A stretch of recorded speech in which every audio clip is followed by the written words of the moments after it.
Kayo po ba mga bossing ko ay hindi makasingil mga bossing ko sa mga taong umutang po sa inyo? Ngayon po mga bossing, ako po ay may ituturo sa inyo na napakasimple para kaagad kayong makasingil mga bossing. Pero mga bossing, kung halimbawa ang taong ito ay wala talagang pera at sinisingil po ninyo, wala talaga mga bossing, ay, at nakikita nyo talagang wala, ay hayaan nyo na lang muna. Kung ikaw naman ay ang i-wish ninyo kayo ay magkaroon ng pera para hindi ka na maningil. Kasi ang taong ito nakakaawa pagka yung bang mga bossing yung tao na wala talagang pera at sinisingil po natin ay makain ay wala. Pagpasensyahan muna. Pero kung nakikita nyo yung post po ito ng post at talaga namang siya po ay mapera, abay gawin nyo po ito. Ngayon pa mga bossing, ganito lamang po ang inyo pong gagawin.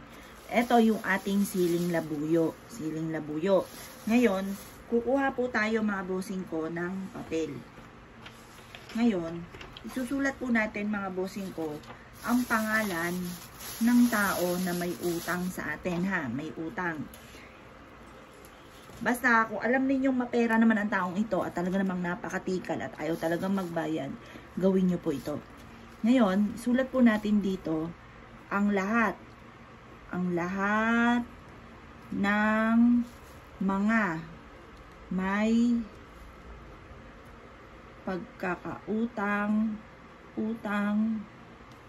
sa akin ay makakabayad na.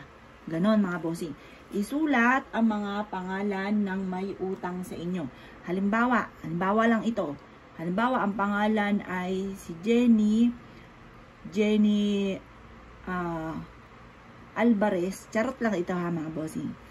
May utang sa akin na 10K. Makakabayad na agad siya sa akin. Ganon po mga bossing. Huwag kang gagamit na sana sa mga sinasabi nyo po dito. Kasi kapag ka sana, alanganin ka pa dyan.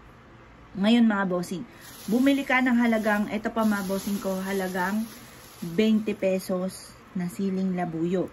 Ngayon, ang gagawin po natin, basta isulat nyo na kung sino man. Halimbawa, number 2, si Arnold, halimbawa ay, ano ba ipilido pang iba? Si, halimbawa lang, charot lang yan, kung yung pangalan, ano lang po yan ha, sample lang.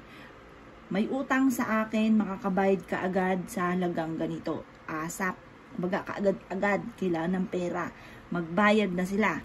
Ganon mga bossing. Ngayon, tutupiin nyo po ito ha. At pagkatapos,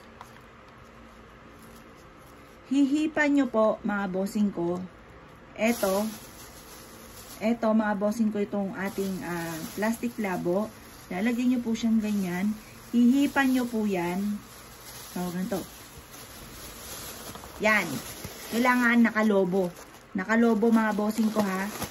Tapos, i-shake-shake nyo to na nakaharap ka sa gawing silangan. Shake-shake nyo yan. Makakabayad na ng mga pagkakautang sa akin ang mga taong ito. Ganun po mga bossing. Pagkatapos, ito po isasabit po ninyo sa may bintana ninyo kung saan kayo ay natutulog.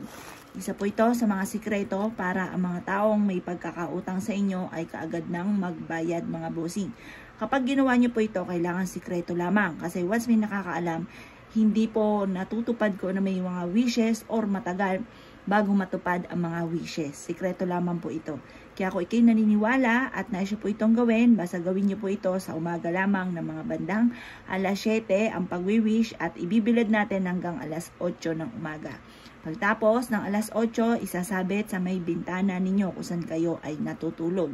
Ang taong yan ay kaagad po makakapagbayad at lagi nyo tatawagin sa may silangan yung pangalan ng tao na may pagkakautang sa inyo, sabihin nyo magbayad ka na kaagad-agad. Makakaalala yan sa mga pagkakautang sa inyo at hindi na po muli yan